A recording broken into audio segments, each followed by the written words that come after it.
Howdy there, Chip Champs. Welcome back to One Great Manga, where hopefully you are having a fantastic day today. And today we'll be going over my top 5 manga of all time. And sadly, despite what the hoodie says, Nagatoro is not on my top 5. Oh, truly a tragedy.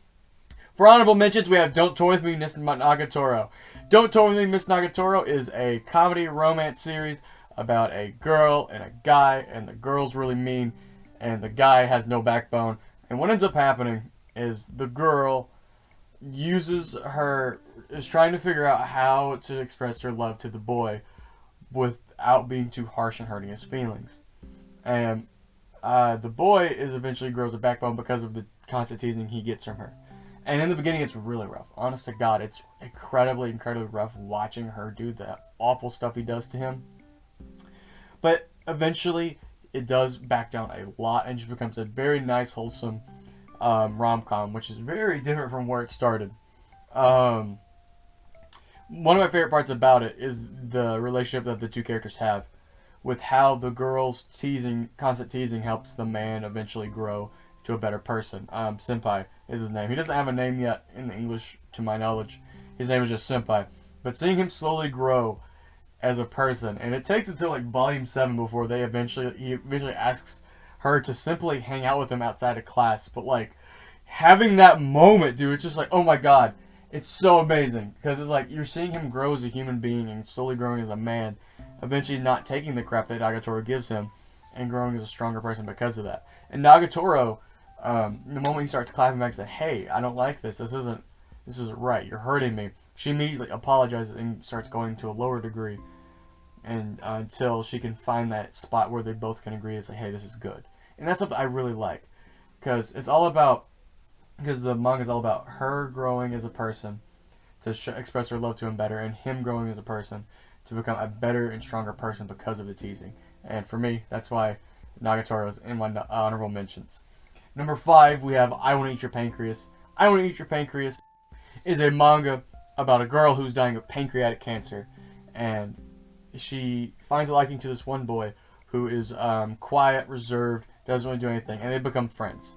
One of the big things I really like about I Want to Eat Your Pancreas is that with the main female character, she is overly happy, like way too happy for someone that's dying. And you know that. You know that it's fake. You know that she's lying straight through her teeth. And watching their relationship build and grow, their friendship keep growing more and more, and him slowly realizing that the girl's gonna die. And when she does inevitably die, why she took a liking to him, it's just absolutely heart-throbbing. And my god, everybody I've talked to, including myself, has bawled over this manga. And I don't blame them one bit. This thing is a sad manga, but not in a bad way. It's a manga that still has a lot of very happy moments, but like there's always that sinking thing in the back of your head, like, oh my god, this girl's gonna die, and I just don't know when she is. It's like a ticking time bomb that's gonna go off eventually, but you don't know when. And it's enthralling and really, really good, and I love it so much.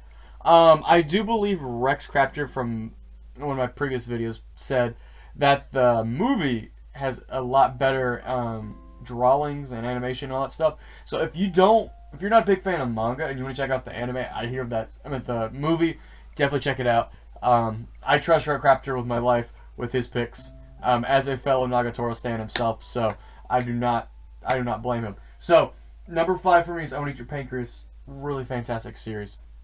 Another series that's changed my life and made me think about stuff, which is a lot of stuff you're going to see in the back here, is going to be stuff all through here, is stuff that's made me think, or just made me change my life in one way or the other. And for me, that's Osamu Tezuka's Buddha. Osamu Tezuka's Buddha is a fictionalized biography of the man himself, Buddha. And when I say fictionalized biography, it takes some liberties in the story of Buddha, adding some characters to it. But if you don't know the story of Buddha or anything surrounding Buddha, you could read the story all the way through and wouldn't even know there was anything that was changed in it to make this story fictionalized. And I think that's something that's really, really good on the part of Osamu Tezuka, because this story is absolutely fantastic. Literally changed the way I thought. I was already looking into Buddhism and other philosophies like shamanism and Taoism and stuff like that. But I was reading this book, and I had to sit down, especially at volume 4, and think really hard about why I was doing the things I was doing. Why am I living the life that I am? Why am I living a life that I wasn't fulfilled in? And work on making myself better as a person. And for a manga to do that is just absolutely stunning. Or any book for that matter to do that. That just shows how fantastic a book is and how a simple book can change your life. And for me, Buddha by Osamu Tezuka has definitely changed my life for the better and made me start thinking of life in a different way. And I greatly appreciate that book for doing that. And definitely check it out if you haven't. It's absolutely fantastic, and you should definitely check it out. So, for number 3, we have Great Teacher Onizuka. Great Teacher Onizuka is one of my favorite series of all time. It's about a 22-year-old chain-smoking, motorcycle-riding, delinquent teacher who goes and has to prove himself to a delinquent bunch of students. And to watch him try to make these students like him one way or the other is really interesting. And that's mostly because of the way he does it. Onizuka is very unorthodox in his way of helping kids. And obviously, since these are the worst kids ever imaginable, they have a lot of crap that they're dealing with on a daily basis. And to watch Onizuka help them through that is just absolutely amazing. And these kids are going through stuff that actual teenagers go through.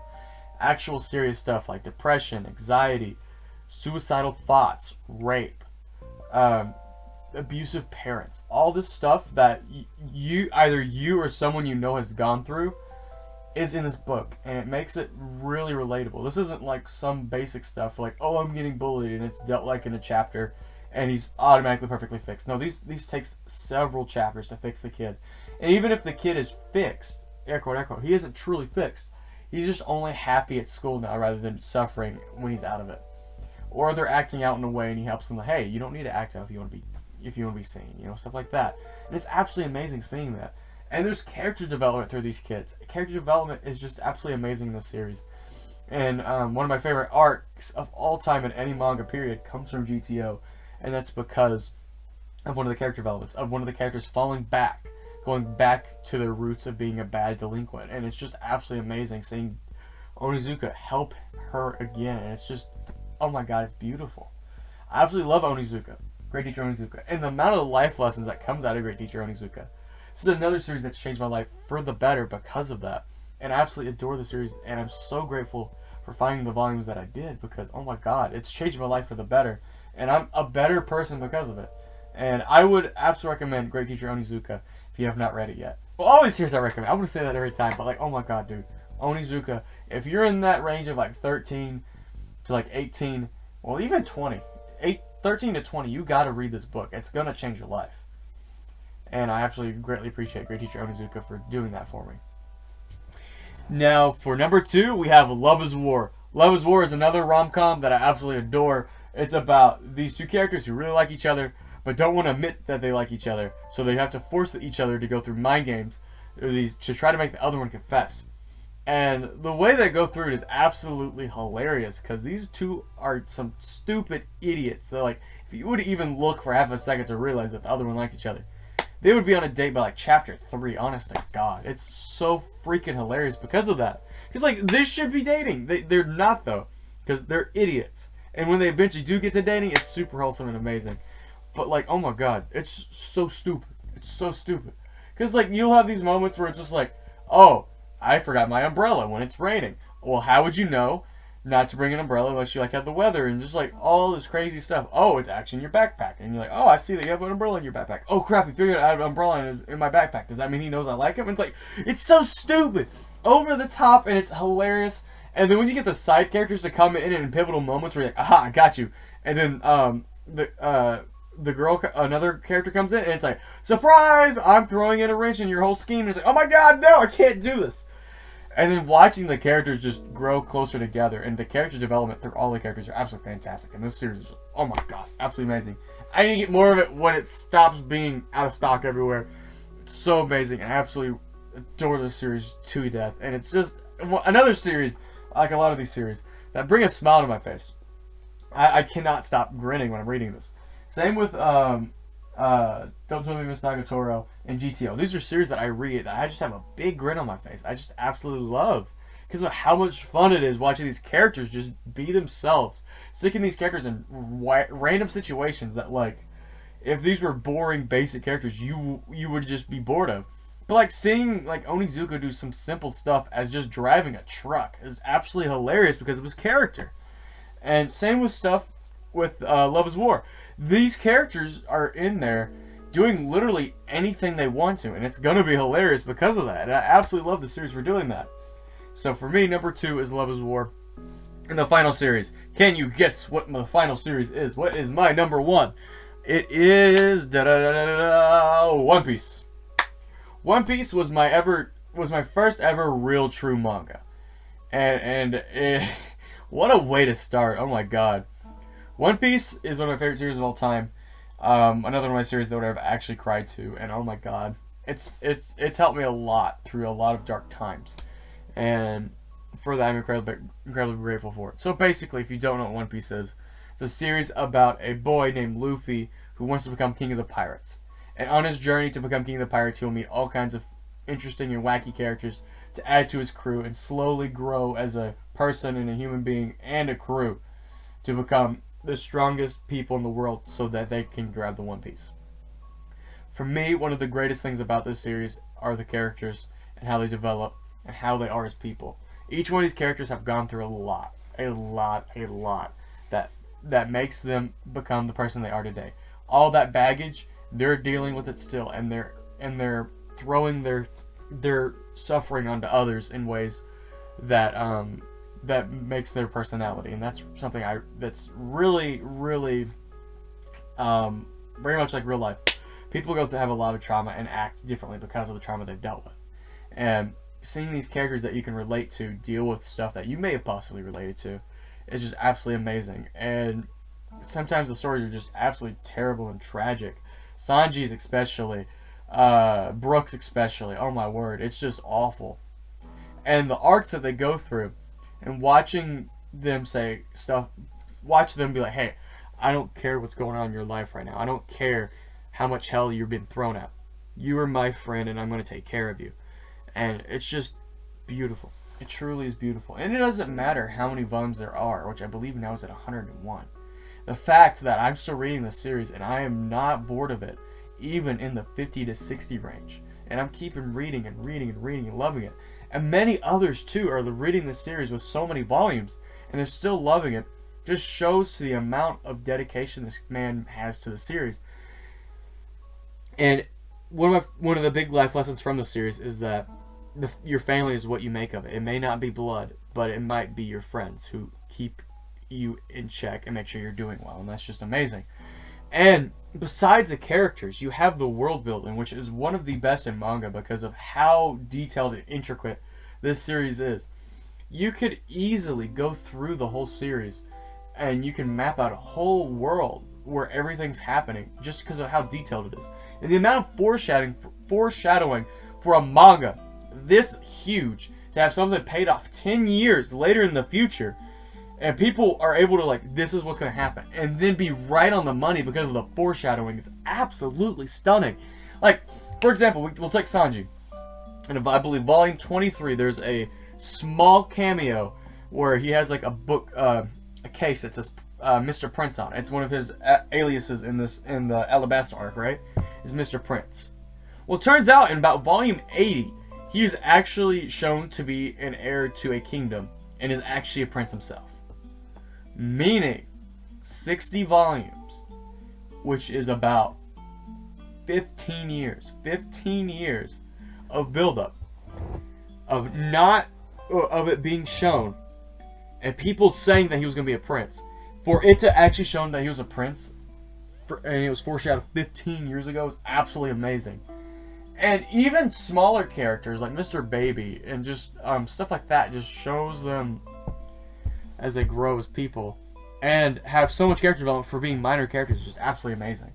And that's why I love One Piece so much. It feels like a world.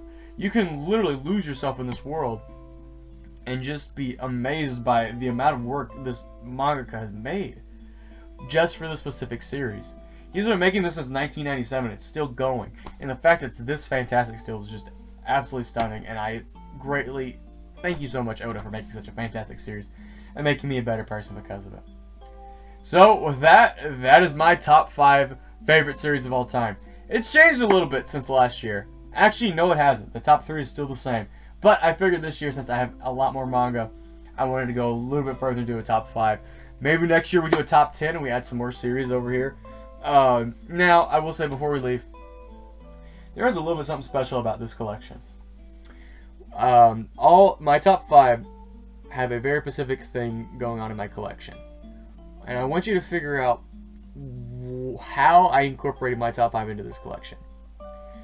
And I want to see what you come up with, because I imagine it might be obvious and you might find out real quickly, or it may take you a little bit. So I'd like to see what you think in the comments below, or my Discord server, or anything like that. But before I answer it, actually I'm about to answer it, I'm going to give you a second. Alright, good. So, the answer is, I have my whole shelf based off of what I believe my manga ranking is. So, number 5, we had, honorable mention, we had Nagatoro, and then number 5, we had Buddha, GTO. Wait, no, Pancreas was right here. Pancreas is right here. It's so tiny, I can't see it. And then you have Buddha, GTO, Love is War, One Piece, and there you go. I have it based off of that. So if there's some other series that you want recommended, and you're like, what are my opinions on that? Well, you can just look in the back of the shelf and you can figure out pretty easily what my opinion is on the series, comparing it to the rest. So I got series like Back Ping Pong, Chainsaw Man, Death Note, Hellsing, and blah blah blah blah blah. Many, many more. And I do want to do a top 10 eventually, because there's some series I don't get to talk about very much. Besides my top 5 I talk about all the time. And Nagatoro, because, haha, funny. But, well, that, my friend, thank you for watching. Hopefully you have a fantastic day, my beautiful, beautiful Chip Champ. Oh, and before I go, I'd also like to know your top 5. I'm always looking for more manga recommendations, so go right ahead, put it in the comments. I would love to see it. And with that, my friend, thank you for watching. I'm doing it again. Hope you have a fantastic day, my beautiful, beautiful Chip Champ. And as always, go out there and read some manga, my friend. Toodaloo.